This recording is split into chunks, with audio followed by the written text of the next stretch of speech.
भारत पाक में अचानक क्यों हुआ सीज फायर? 10 पॉइंट्स में जानिए संघर्ष विराम के बाद क्या क्या हुआ। जम्मू कश्मीर के पहलगाम में 22 अप्रैल को हुए घातक आतंकवादी हमले के बाद सीमा पर भारत और पाकिस्तान के बीच तनाव अपनी चरम पर था और इस बीच दोनों देशों ने शनिवार को तत्काल संघर्ष विराम पर सहमति व्यक्त की।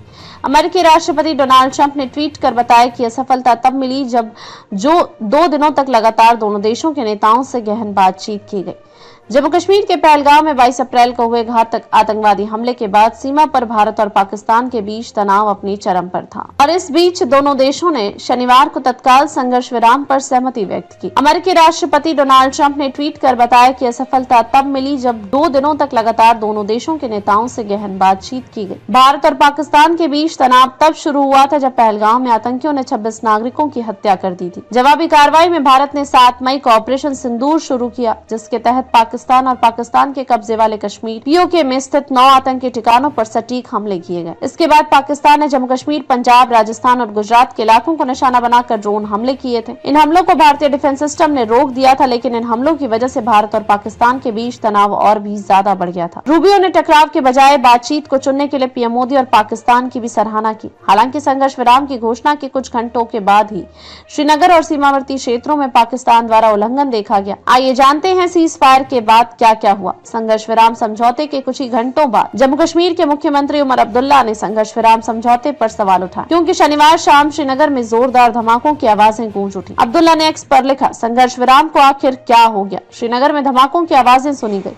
यह कोई संघर्ष विराम नहीं है। श्रीनगर के बीच में हवाई रक्षा इकाइयों ने अचानक गोलीबारी शुरू कर दी।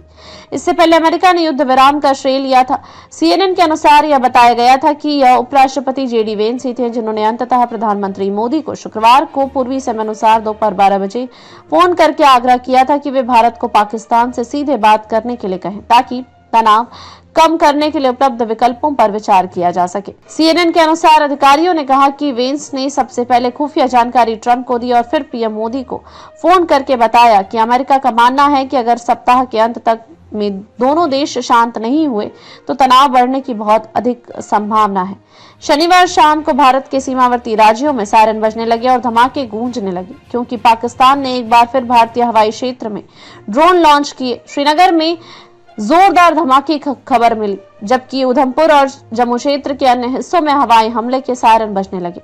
जम्मू कश्मीर, पंजाब और राजस्थान के कई इलाकों में एहतियात के तौर पर ब्लैकआउट लागू कर दिया गया था, क्योंकि रात में उकसावे की लगातार हो रही घटनाओं में एक और पाकिस्तानी ड्रोन घुसपैठ की बात सामने आई थी। सेना की व्हाइट नाइट कोर ने बताया कि नागरोटा मिलिट्री स्टेशन पर मौजूद एक जवान ने समय रहते कार्रवाई करके संभावित घुसपैठ को नाकाम कर दिया, जिसके बाद दोनों तरफ से हल्की गोलीबारी हुई और कुछ लोग मामूली रूप से घायल हो गए। संदिग्ध की तलाश में तलाशी अभियान भी चलाया गया। विदेश सचिव विक्रम मिस्री ने संघर्ष विराम उल्लंघन के बाद प्रेस वार्ता की और कहा, पिछले कुछ घंटों से पाकिस्तान की ओर से समझौते का उल्लंघन किया जा रहा है। भारतीय सेना जवाबी कार्रवाई कर रही है और सीमा पर इस घुसपैठ से निपट रही है। यह घुसपैठ बेहद निंदनीय है और इसके लिए पाकिस्तान जिम्मेदार है। हमारा मानना है कि पाकिस्तान को इस स्थिति को ठीक से समझना चाहिए और इस घुसपैठ को रोकने के लिए तुरंत उचित कार्रवाई करनी चाहिए।